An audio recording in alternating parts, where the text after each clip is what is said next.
एक समय था जब भारत और बांग्लादेश के रिश्ते को स्वर्ण युग कहा जाता था, जहां सुरक्षा सहयोग, व्यापार और कनेक्टिविटी में दोनों साथ साथ चल रहे थे। 1971 के इतिहास, संस्कृति और भाषा की साझी स्मृतियों ने दशकों तक इस रिश्ते को भावनात्मक गहराई दी, जिसके बल पर सीमा, व्यापार और पानी जैसे मुश्किल मुद्दे भी बातचीत से सुलझाए जाते थे। लेकिन 2024 के अंत और 2025 में तस्वीर बदलने लगी।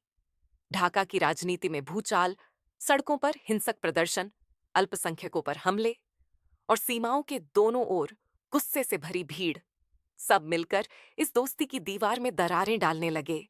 इस तनाव की कहानी की शुरुआत बांग्लादेश की आंतरिक उथल-पुथल से होती है, जहां 2024 के उपराइजिंग के बाद से राजनीतिक अस्थिरता लगातार बढ़ती गई। 2025 में एक युवा छात्र नेता शरीफ उस्मान हादी की हत्या ने बांग्लादेश को फिर से उबाल पर ला दिया। विरोध प्रदर्शनों ने नया मोड़ लिया और सड़कों पर हिंसक टकराव शुरू हो गए।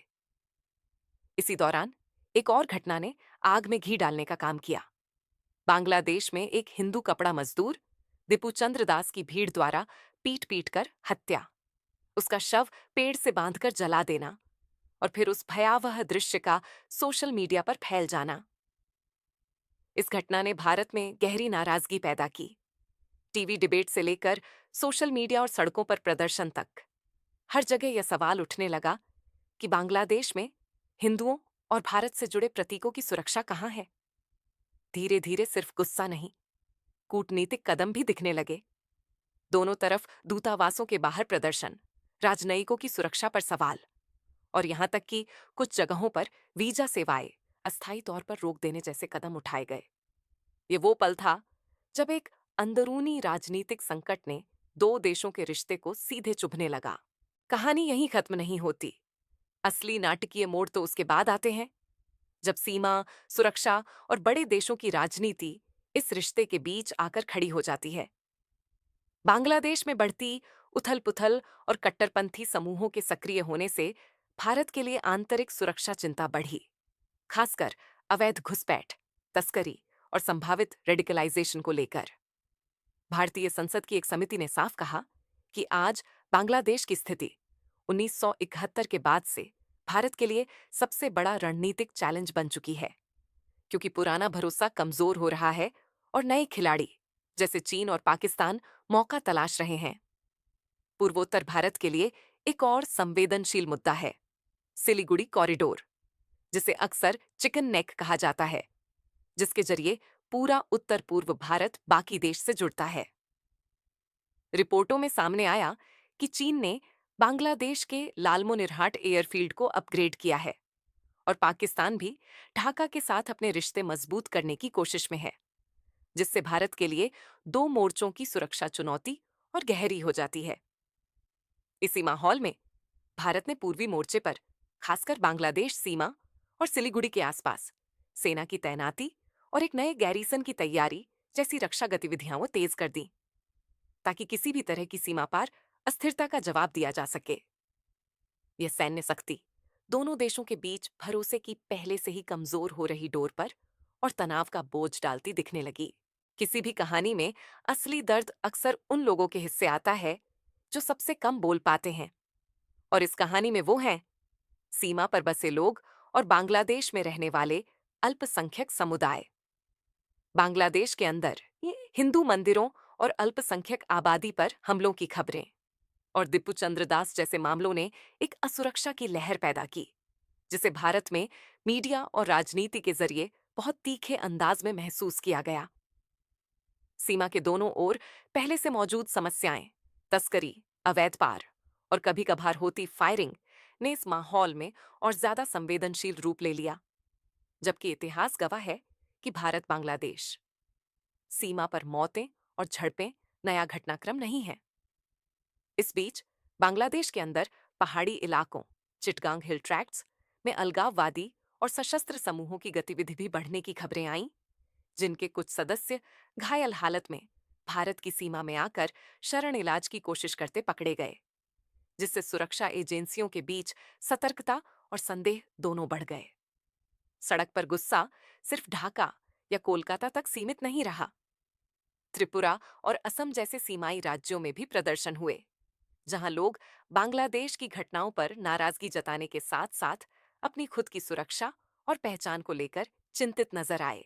जैसे जैसे यह कहानी आगे बढ़ती है, तनाव केवल राजनयिक बयानों या सुरक्षा बैठकों तक सीमित नहीं रहता, बल्कि रोजमर्रा की जिंदगी, व्यापार, नौकरियों और यहां तक कि क्रिकेट तक में दिखने लगता है।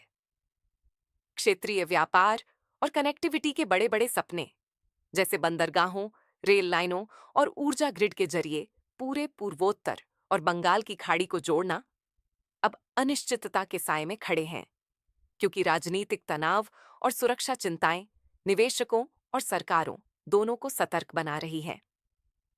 भारत ने पहले ही कुछ ट्रांसशिपमेंट सुविधाओं और व्यापारिक रूटों पर अपना रुख सख्त किया था, जिससे बांग्लादेश के लिए वस्त्र निर्यात और लॉजिस्टिक्स लागत पर असर पड़ने की आशंका जताई गई।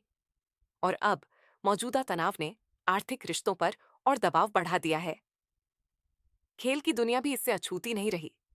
ताजा खबरों में बांग्लादेश क्रिकेट बोर्ड की ओर से यह चिंता जताई गई कि भारत में उनके खिलाड़ियों की सुरक्षा पर सवाल है, और T20 विश्व कप मैचों को भारत से श्रीलंका शिफ्ट करने की मांग जैसी बातें सामने आईं। ये वही क्रिकेट है जो अक्सर दोनों देशों के बीच नरमी और दोस्ती की भाषा बना करता था, अब वही असुरक्षा का प्रतीक बनता दिख रहा है। आम लोगों के स्तर पर वीजा सेवाओं का रुकना या सीमित होना विद्यार्थियों, मरीजों, व्यापारियों और रिश्तेदारों के लिए अचानक खड़ी हुई दीवार जैसा है, जो सालों से चली आ रही लोगों के बीच की आवाजाही को झटका देता है।